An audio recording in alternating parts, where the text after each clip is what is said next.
The first step towards achieving your dreams is having the right coach. Get the best education with forensic classes by Diksha and make your net forensic exam dreams come true. Download the app now. Before starting today's class, a quick reminder that we have an application. Application की link आपको description में मिल जाएगी, वहां से आप इसे download कर सकते हैं. आप प्ले स्टोर से भी इसे डाउनलोड कर सकते हैं एंड ऐप स्टोर से भी इसे डाउनलोड कर सकते हैं. जैसे आप एप्लीकेशन डाउनलोड करेंगे आपको लॉगिन करना होगा. लॉगिन करने के बाद आप स्टोर पर क्लिक कर सकते हैं. स्टोर में आपको कोर्स लिस्ट मिलेगी. इस कोर्स लिस्ट में से आप अपना डिजायर्ड कोर्स सेलेक्ट कर सकते हैं एंड एनरोल कर सकते हैं. फॉर एग्जाम्पल, अगर मैं फोरेंसिक साइंस से नेट की प्रिपरेशन कर रही हूँ तो मैं फोरेंसिक साइंस नेट का कोर्स सेलेक्ट करूंगी. अगर मैं क्रिमिनोलॉजी की प्रिपरेशन कर रही हूँ तो मैं यूजीसी नेट क्रिमिनोलॉजी का कोर्स सेलेक्ट करूंगी. अगर मैं मास्टर्स की प्रिपरेशन कर रही हूँ और मुझे सेमेस्टर क्लासेस चाहिए तो मैं सेमेस्टर क्लासेस का कोर्स चूज करूंगी. फॉर एग्जाम्पल, अगर मैं यूजीसी नेट फोरेंसिक साइंस की प्रिपरेशन कर रही हूँ तो मैं फोरेंसिक साइंस का कोर्स चूज करूंगी. अगर मैं क्रिमिनोलॉजी की प्रिपरेशन कर रही हूँ तो मैं क्रिमिनोलॉजी का कोर्स चूज करूंगी. इसके अलावा सेमेस्टर क्लासेस भी अवेलेबल है एंड फोरेंसिक के फील्ड में जितने भी entrance examination, BSc entrance examination, MSc entrance examination के कोर्सेज भी अवेलेबल हैं.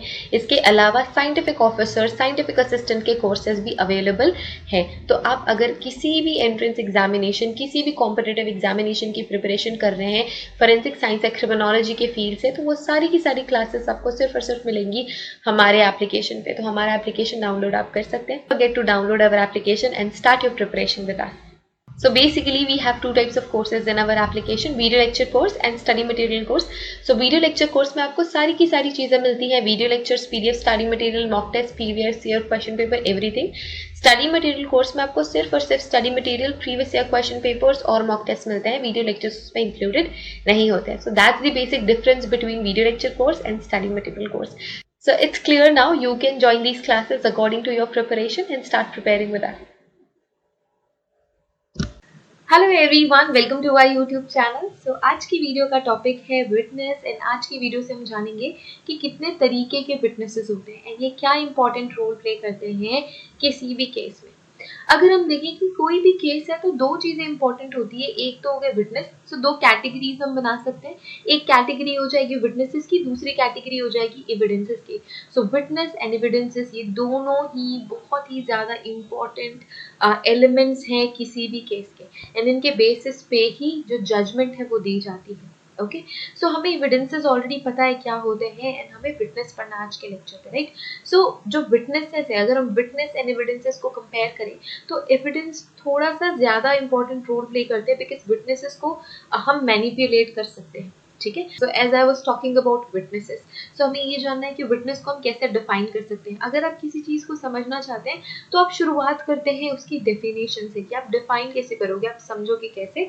सो विटनेस की अगर हम बात करें तो विटनेस वो पर्सन होता है जो कि क्या करता है, फैक्ट्स बताता है ना. क्या करेगा, फैक्ट्स बताएगा. सो जो भी इंफॉर्मेशन इस पर्सन के पास होगी वो इंफॉर्मेशन वो कन्वे करेगा and that it will be related with some specific case. वो किसी भी तरीके की केस से रिलेटेड इंफॉर्मेशन देगा. ठीक है. So a witness is a person who gives evidences regarding facts. ठीक है. एक तरीके की विटनेसेस भी एविडेंसेस ही होते हैं we can say, but we can make two separate categories, right. So witnesses वो लोग होते हैं, वो इंसान होते हैं. These are those people or persons who acts as a evidence and they give some facts related to some specific case. और अगर हम लीगली देखें तो हम इन्हें डिफाइन कर सकते हैं सेक्शन 118 या फिर 118 to 134 of Indian Evidence Act. IEA stands for Indian Evidence Act. So जितनी भी एविडेंशियल वैल्यू की चीजें होती हैं या फिर एविडेंसेस होते हैं, जैसे कि मैंने बोला कि विटनेस भी एक तरीके की एविडेंस है, तो ये किस में डील होगा, आपके इंडियन एविडेंस एक्ट में डील होगा. ठीक है. विथ विटनेसेस तो जितनी भी चीजें रिलेटेड है विटनेसेस से वो कौन कौन से सेक्शंस में सम अप करी गई है इंडियन एविडेंस एक्ट में. सो 118 से लेके 134 तक के जो सेक्शंस है वो रिलेटेड है विटनेसेस से. ठीक है. All persons are competent to testify unless they are prevented from understanding the question put to them or for giving rational answers to those questions due to tender years of extreme old age or disease.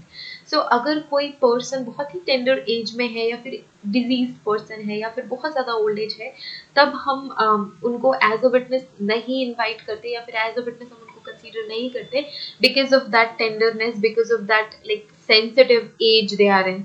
सो इसके अलावा सारे के सारे लोग जो कि बिल्कुल completely healthy हैं मेंटली एंड फिजिकली, यहाँ पे दो चीज़ें बहुत ही ज़्यादा इंपॉर्टेंट है कि जो भी पर्सन एज अ विटनेस आपको टेस्टिफाई कर रहा है या फिर कोर्ट में टेस्टिफाई कर रहा है, उसको मेंटली साउंड होना चाहिए, उसको फिजिकली भी साउंड होना चाहिए, मतलब वो कंप्लीटली हेल्दी होना चाहिए फिजिकली भी मेंटली भी, एंड देन फिर वो टेस्टिफाई कर सकता है। टेस्टिफाई करना क्या होता है कि अगर मैं किसी केस से रिलेटेड कुछ इन्फॉर्मेशन रखती हूँ या मेरे पास कुछ ऐसे विटनेस ऐसे या फिर मेरे पास कुछ एविडेंसेस है, लेट्स से कोई लेटर है, लेट्स से कुछ भी एविडेंस हो सकता है, या फिर मैंने उन सारी चीज़ों को बहुत करीब से देखा है जाना है, तो मैं एज अ विटनेस मुझे एज अ विटनेस बुलाया जाएगा या फिर मुझे समन भी आ सकता है। सो हमने ऑलरेडी समन पढ़ा हुआ है कि व्हाट इज समन, उसके लिए एक सेपरेट वीडियो ऑलरेडी बनाई गई है, अगर अभी तक आपने वो वीडियो नहीं देखी है तो वो वीडियो देख लेनी है। सो समन भी आ सकता है, फिर मुझे जाना पड़ेगा कोर्ट टू टेस्टिफाई, मुझे बताने के लिए कि मैंने क्या देखा या मैंने क्या सुना या मेरे जो एक्सपीरियंसेस थे रिलेटेड टू दैट केस। सो उसका मतलब होता है टेस्टिफाई करना, एंड हर एक इंसान एलिजिबल है, कॉम्पिटेंट है to become a witness unless that person is not mentally healthy or physically healthy। और ये सेक्शन 118 में समअप किया गया है ऑफ इंडियन एविडेंस एक्ट। ठीक, यहाँ तक क्लियर है। अब अगर हम कैटेगरीज देखें, टाइप्स ऑफ विटनेसेस देखें, तो मैंने आपको ये बोला था कि आज के लेक्चर में हम ये भी देखेंगे कि कितने टाइप्स के विटनेसेस होते हैं। सो मेजरली दो तरीके के विटनेस होते हैं, एक तो हो गए कॉमन विटनेस, दूसरे हो गए एक्सपर्ट विटनेस। ठीक है, कॉमन टेस्टिमनी या फिर एक्सपर्ट टेस्टिमनी, अगर आप फोरेंसिक के फील्ड से ऑलरेडी रिलेटेड हैं तो आपको ये पता होगा कि एक्सपर्ट विटनेस क्या होता है। हमने कई बार इसकी सेक्शंस भी पढ़े हैं और कई बार हमने एक्सपर्ट विटनेस भी पढ़ा है। ठीक है, सो मैं एक एक करके बताती हूँ कि what is common witness and what is expert witness. So common witness क्या होता है? For example, I am not a scientist और अ डॉक्टर और स्पेसिफिक प्रैक्टिशनर, लेट्स से, है ना, मैं एक नॉर्मल, लेट्स से मेरे पड़ोस में क्राइम हुआ है, लेट्स से मेरे पड़ोस में मर्डर हुआ है, एंड मैंने उस दौरान या फिर क्राइम सीन के दौरान मैंने परपिटरेटर को लेट्स से भागते हुए देखा है या फिर कुछ कुछ अनयूजुअल एक्टिविटी देखी है। सो मैं एक कॉमन विटनेस हुई, मुझे कोई भी साइंटिफिक नॉलेज नहीं है, मुझे कोई भी बिहेवियरल नॉलेज नहीं है, मुझे किसी भी तरीके की कोई भी नॉलेज नहीं है। I am just a normal person और अ नेबर जहाँ पे भी crime scene, let's say just I am making a scenario कि मेरे पड़ोस में क्राइम हुआ है, लेट्स से मेरे बाजू में मर्डर हुआ है, एंड जैसे कि फॉर एग्जांपल अगर अभी मर्डर हो रहा है, मैंने कुछ आवाज़ें सुनी है या फिर मैंने कोई एक स्ट्रेंज पर्सन को उनके घर पे आते हुए देखा, बट मैंने एकदम कैजुअली रिएक्ट किया, मैंने बहुत ही स्पेशल अटेंशन नहीं दी, बट आफ्टर क्राइम फिर मैंने उन चीज़ों को लिंक किया कि ओ हाँ, उस दिन उनके घर पे एक बहुत वियर्ड सा इंसान आया था, फिर उस दिन उनके घर पे कोई मास्क लगा के आया था या फिर कोई बड़ा बैग लेके आया था, एंड मैंने कुछ वियर्ड साउंड सुने थे। तो ये सारी चीजें मैं बाद में रिलेट करूंगी, जब ये चीजें हो रही होंगी तो मैं उतना ध्यान नहीं दूंगी, राइट। तो मैं एक कॉमन पर्सन हुई, बट उस पूरे क्राइम के दौरान मैं अपने सेंसेस में थी या फिर मुझे कुछ इन्फॉर्मेशन पता है उससे रिलेटेड, तो I will be a common witness. मैं कोर्ट में जाके ये बता सकती हूँ कि मैंने एक बहुत ही स्ट्रेंज पर्सन को देखा या फिर बहुत ही वियर्ड नॉइसेस आ रही थी, लड़ने झगड़ने की, चीखने चिल्लाने की आवाज़ें आ रही थी। तो ये सारी चीज़ें मैं अगर इन्फॉर्मेशन देती हूँ जाके कोर्ट में, तो I will be a common witness. जो भी मैंने देखा, जो भी मैंने सेंस किया, जो भी मुझे पता है, मैं जाके वो इन्फॉर्म कर सकती हूँ और फिर वो चीज़ें मैं बता सकती हूँ, मैं टेस्टिफाई कर सकती हूँ। सो वो हो गया कॉमन विटनेस। अब एक्सपर्ट विटनेस क्या हो गया? एक्सपर्ट लोग या फिर कोई highly educated person, for example same case लेते हैं, अब मैं पड़ोसी के रोल से हटके आई, let's say I am a medical examiner. ठीक है, सो क्या होगा कि जो भी क्राइम वाले से मर्डर हुआ है तो डेड बॉडी जाएगी मेडिकल एक्सपर्ट के पास, ताकि मेडिकल एग्जामिनेशन हो सके कि कितने टाइप्स के ब्रूजेस थे, है ना, लेट्स से किस तरीके के वुंड्स थे, अगर गोली चलाई गई है तो गन शॉट वुंड्स कैसे थे, रेंज क्या हो सकता है उस गन शॉट का, या फिर फायरिंग रेंज हम कह सकते हैं जिसे।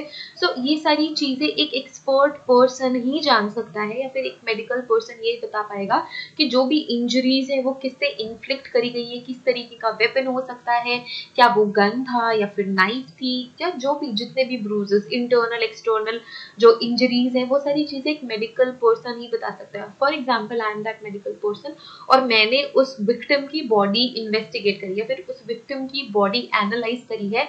So I know with all my knowledge, with all my medical knowledge, I know what had happened to that victim's body. So मुझे कोर्ट में बुलाया जाएगा to understand better कि उस बेचारे victim की बॉडी में किस तरीके के निशान थे या वेपन्स किस तरीके के यूज किए हो सकते हैं, या फिर ब्रूजेस कितने थे एंड किसकी वजह से एग्जैक्टली उस पर्सन की डेथ हुई, विक्टिम की डेथ हुई, तो ये सारी चीजें एक एक्सपर्ट बता सकता है. So for that we call a expert witness. अब मैं मेडिकल एग्जामिनर नहीं हूँ, let's say I am not a medical expert, I am crime scene expert. So मैंने वो क्राइम सीन प्रोसेस किया है, मतलब मैंने सारे एविडेंसेस को कलेक्ट किया है एंड उस डेड बॉडी को मेडिकल एग्जामिनर के पास भेजा है ना. तो मैंने first, I was the first responding officer, तो मुझे भी बुलाया जाएगा to get to know what was the exact crime scene, है ना. So वो होते हैं expert witnesses.